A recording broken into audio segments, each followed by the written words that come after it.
கள்ளக்குறிச்சி விவகாரத்தில் உள்துறை செயலாளரிடமிருந்து 2 நாட்களில் அறிக்கை கேட்டுள்ளதாக கூறியுள்ள முதலமைச்சர் மு.க.ஸ்டாலின், திமுக ஆட்சிக்கு வந்தது முதல் கள்ளச்சாராய விவகாரத்தில் எடுக்கப்பட்ட நடவடிக்கைகள் குறித்து பட்டியலிட்டிருக்கிறார்.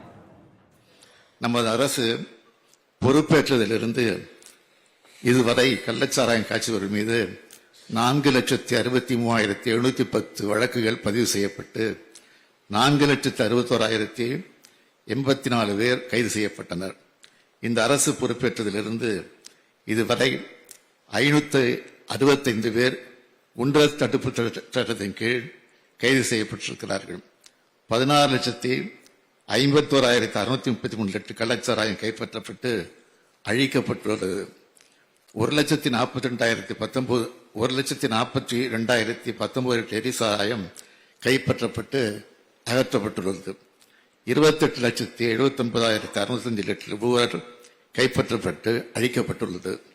மாநிலம் முழுவதும் மொத்தம் 45 நிரந்தர மதுவிலக்கு சோதனை சாவடிகள் ஏற்படுத்தப்பட்டு சட்டவிரோத மதுபான கடத்தலை தடுக்க நடவடிக்கை எடுக்கப்பட்டுள்ளன. கள்ளச்சாராயத்தில் முக்கியமாக மெத்தனால் பயன்பாட்டால் உயிரிழப்புகள் ஏற்படும் நிலையில் மாநிலத்தில் உள்ள அனைத்து மெத்தனால் உற்பத்தியாளர்கள், பயனர்கள் மெத்தனால் வைத்திருப்பதற்கான மற்றும் பயன்படுத்துவதற்கான உரிமம் பெற்ற தொழிற்சாலைகள் போன்றவற்றை தணிக்கை செய்ய மாவட்ட காவல்துறை கண்காணிப்பாளர்களுக்கு அறிவுறுத்தப்பட்டுள்ளது. மேலும் அவர்கள் மாதாந்திர அறிக்கைகள் மதுவிலக்கு அமுலாக்க பிரிவு தலைமையகத்தில் கண்காணிக்கப்படுகின்றன. சம்பவம் நடைபெற்ற கள்ளக்குறிச்சியை பொறுத்தமட்டில் இந்த அரசு பொறுப்பேற்றதிலிருந்து 14,606 வழக்குகள் பதிவு செய்யப்பட்டு 10,154 குற்றவாளிகள் கைது செய்யப்பட்டுள்ளனர். 58 பேர் குண்டர் தடுப்பு சட்டத்தின் கீழ் சிறையில் அடைக்கப்பட்டனர்.